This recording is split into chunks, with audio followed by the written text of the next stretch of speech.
What's up? Welcome to the video. If you don't know me, my name is Matt King. I'm a tattooer based in Belfast. You can find me on Instagram and TikTok. My username on both is Matt King Tattoos.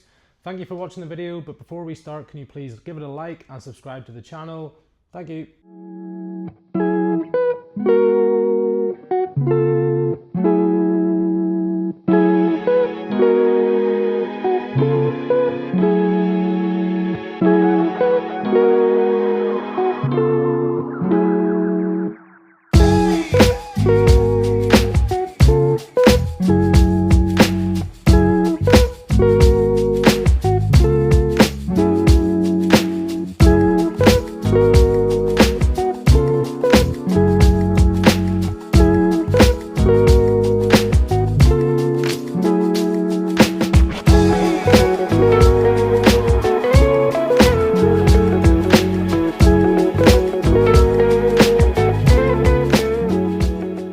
There is something to be said for starting my day off by getting strangled by other people. It is hard.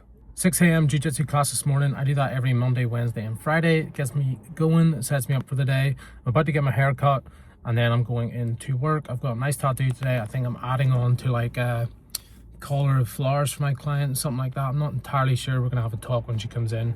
I think I'm gonna draw it on. But yeah, another day, Wednesday, day of work, jiu-jitsu already done, now into work.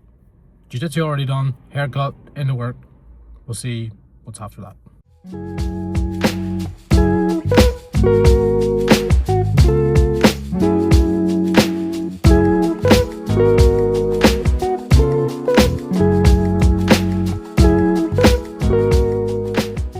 Alright, so fresh trim from Timmy and Skinny Isaacs. I enjoy getting my hair cut. I think something to be said for look good, feel good. I was rocking the buzz cut for a while, but I've decided to grow that out a little bit now, so don't really know where that's going to end up, but enjoying it for now. Gonna head into the shop now and get some tattoos done. Alright, in typical fashion, no tattooing today. Such is life. Things don't always go to plan. I wasn't really sure what tattoos I was going to be doing for my client, Catherine. She wanted to like add to a collar. We've already done with flowers, but she wasn't totally sure on what images. So in the end, instead of tattooing her, we used the time as a consultation, figured out some ideas, and I rebooked her. Sometimes that is definitely the best thing to do, rather than just taking someone's money for the sake of the appointment. I'm much happier with this approach. I was a bit stressed about doing the tattoo kind of in those circumstances, and she said she was more than happy to do that as well. So gonna head home now. Not sure what to do with myself for the rest of the day. Probably go to the gym. Tomorrow I am tattooing, so I will continue the video into tomorrow as well. What I'm actually gonna do, not head home, I'm gonna go and get Nando's with Aaron.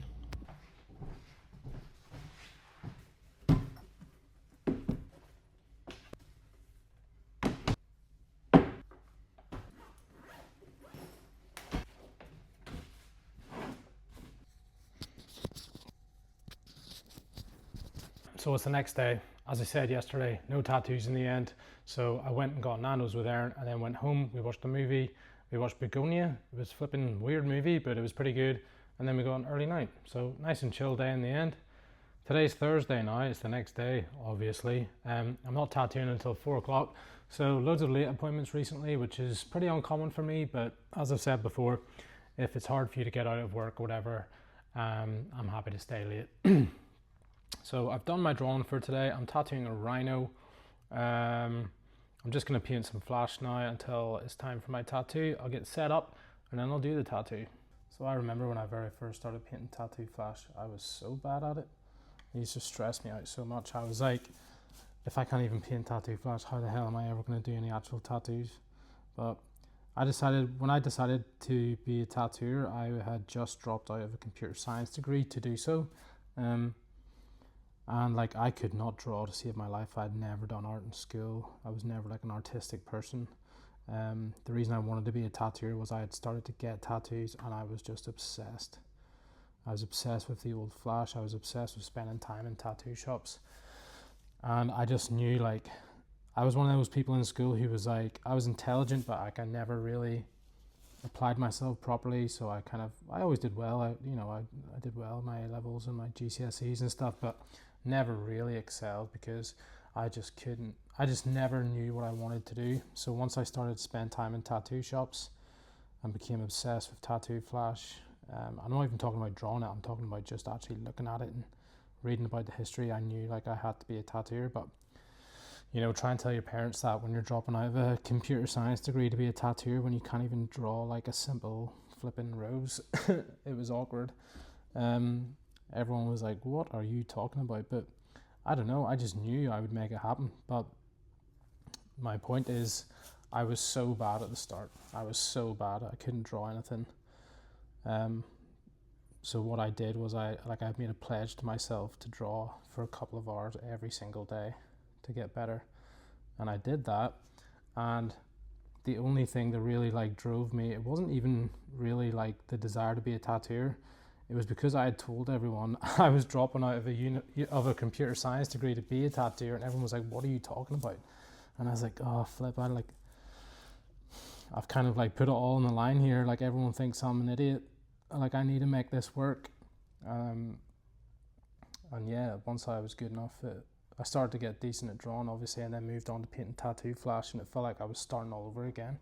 I had gone from not being able to draw to now I could draw some things, progressing on to painting Flash. Couldn't paint, could not spit shade, couldn't do anything properly, and I was like, oh, this is never ending. The struggle is real, and it wasn't even always fun, to be honest. It used to stress me out. I'd be like, oh, I need to sit down and paint, but I know I'm so bad, like this is just stressful. But sure enough, you know, you do anything long enough, you keep practicing, you be consistent, and you'll get there. And like without those lessons that I learned from sitting down and forcing myself to draw, forcing myself to paint, without learning that perseverance, I never would have learned how to tattoo, because it's the same thing but on steroids. You have the same pressure, the same frustration, except now the stakes are a lot higher because you're putting art on someone's body. You know, it's okay if you mess up painting up. You can scrunch it up and chuck it in the bin.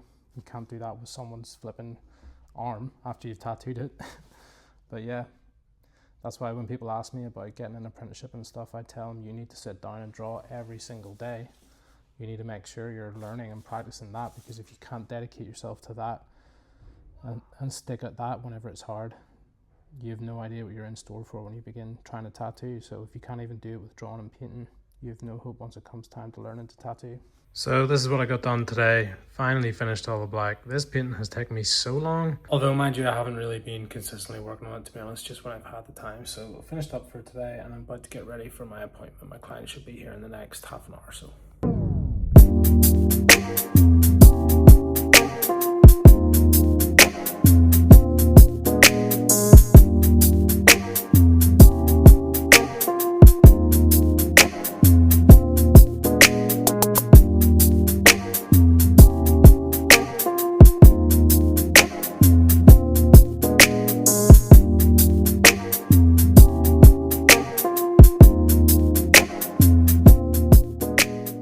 Well, would you believe it?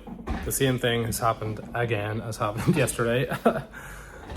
My fault this time. The guy turned up, and the gap we were supposed to be filling was really weird, and he wanted a rhino head to put in it, and it just wouldn't fit. But it's on me. I should have asked him to come in earlier so I could see the gap and figure it out. But again, I'm never going to tattoo someone just for the sake of tattooing them to make the money. If I don't think if we're not set on an idea, I can tell neither of us are sure, I'm not going to do the tattoo. It's a bummer when this happens, but like I'm never going to tattoo someone just for the sake of tattooing them. We kind of spoke for 15-20 minutes trying to bounce through ideas, and we were just no closer to deciding. So I said, man, let's just rebook this, take some time to think about it. I traced the gap so I can get something nice drawn up ahead of time, which is what I should have done in the first place. So absolutely my bad. I can hold my hands up, and I apologize, but thankfully Jack was really sound about it, and he's going to come in a couple of weeks. This kind of thing always seems to happen at the end of the month, right when I need money to pay my bills. But like I say, I'll never tattoo someone just for the sake of making the money. These things are permanent. If I can tell there's any hesitation, I just don't feel comfortable doing it, and I will take a step back, we'll take some time and assess our options. And with that, that will be the end of the video. Kind of a weird one. 2 days in a row where I've ended up not tattooing. I can't even think of the last time this happened.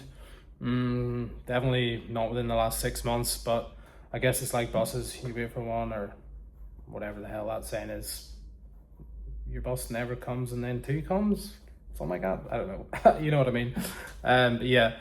Jack's booked in 2 weeks. Catherine, the girl from yesterday getting these tattoos, she's booked in next week. So thankfully I was able to find some space to squeeze them in so they don't have to wait too long. But yeah, thank you for watching the video. Again, I know it's a weird one. Maybe next time I'll actually do some tattoos. 3 videos, only 1 tattoo so far on this YouTube channel, so that needs to change. But thank you for watching. If you haven't already, please like the video and subscribe to the channel. I really appreciate it.